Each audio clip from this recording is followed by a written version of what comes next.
When Murderbot's systems flicker and die at the end of episode 9, thinking what might be its final thought, "My clients are the best clients," it creates one of the most devastating cliffhangers in science fiction television.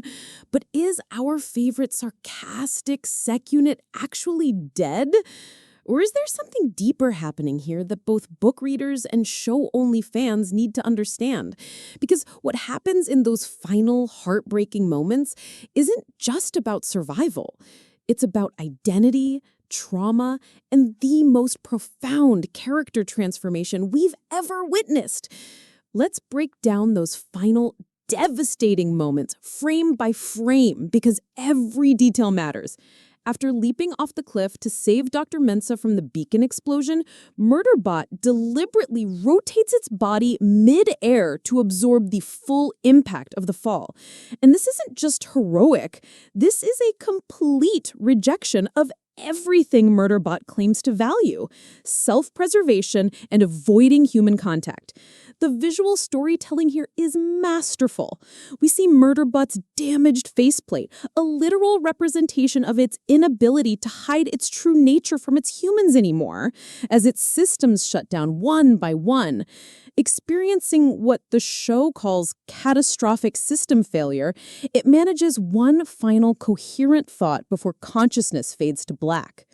Here's where things get technically important, and if you've been following the series, you know the details matter. The show specifically uses the term catastrophic system failure, not just damaged or offline, and in the Murderbot universe, this indicates a near-death state, far beyond simple repairs.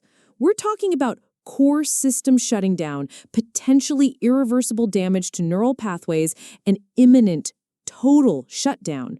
But here's what the books tell us about sec unit durability. These things are built to survive. Murderbot has endured massive damage before and been successfully repaired. The real question isn't whether the physical shell can be fixed, it's whether Murderbot's consciousness, its memories, its personality can survive this level of system failure.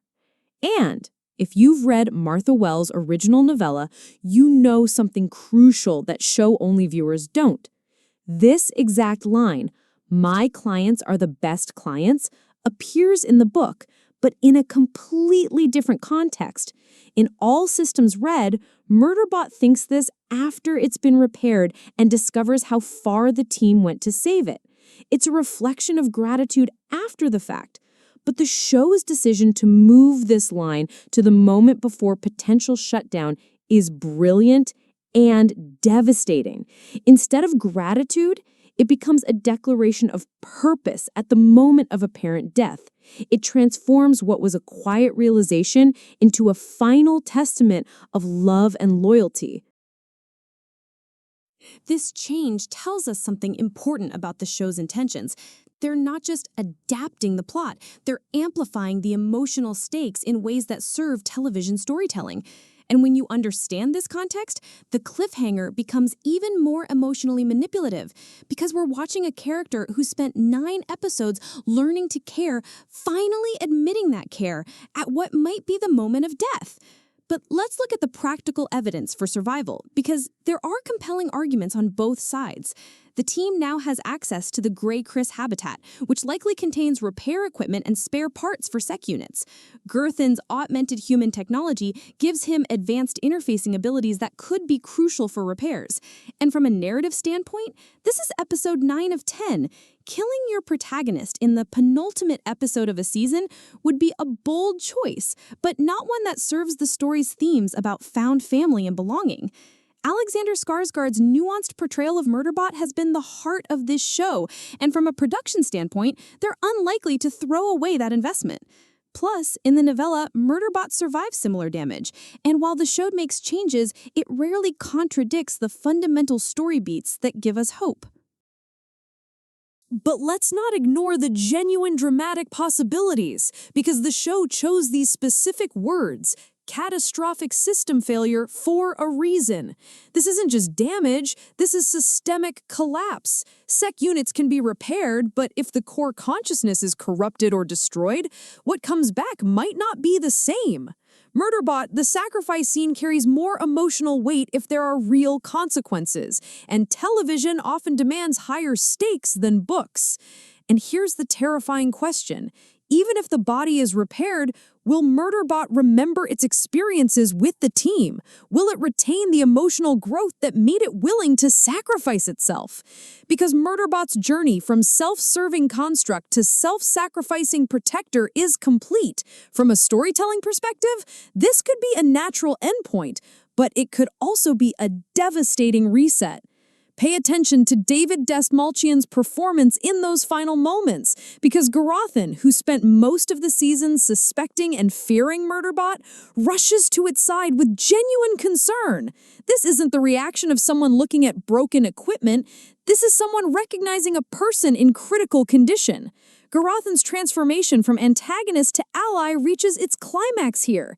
He finally sees what Mensa has always known. Murderbot isn't a weapon or a tool. It's a being capable of love, sacrifice, and genuine heroism.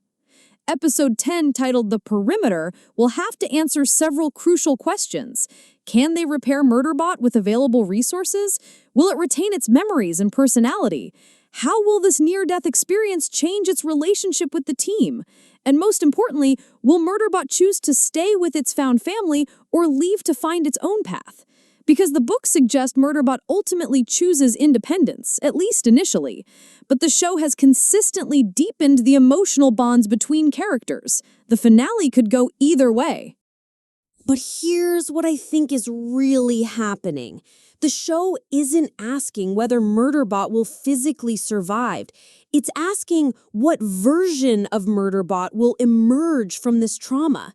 The sec unit that was terrified of human contact just sacrificed itself to save a human. The construct that claimed only to care about media consumption just declared its clients are the best in the universe. Whether Murderbot's body survives or not, the Murderbot that went into this mission doesn't exist anymore. What comes out the other side, whether it's a repaired consciousness, a restored backup, or something entirely new, will be fundamentally changed by this act of love. And that's the real genius of this cliffhanger, because the beauty isn't the uncertainty about survival. It's the certainty that everything has changed. Murderbot can't go back to pretending it doesn't care about its humans. The team can't go back to seeing it as just their security system. The bonds formed through shared trauma and genuine sacrifice are permanent, whether Murderbot's consciousness survives intact or not. So, will Murderbot survive episode 9? Almost certainly, yes, in some form. But will it be the same sarcastic, emotionally distant sec unit we followed all season? That's the real question the finale needs to answer. And after this ending, after watching a character who spent 9 episodes learning to love finally choose love over self-preservation, we're all going to need therapy. What do you think? Is Murderbot really dead? Or is this just the most emotionally manipulative cliffhanger of the year? Drop your theories in the comments. Are you team Murderbot survives or team nothing's ever the same? And if you want more deep dives into what makes the show so brilliant, make sure to subscribe and hit that notification bell. Because trust me, if episode 10 delivers on this setup, you're going to want to see our breakdown immediately. The finale airs next week, and after this ending, we're all going to need it.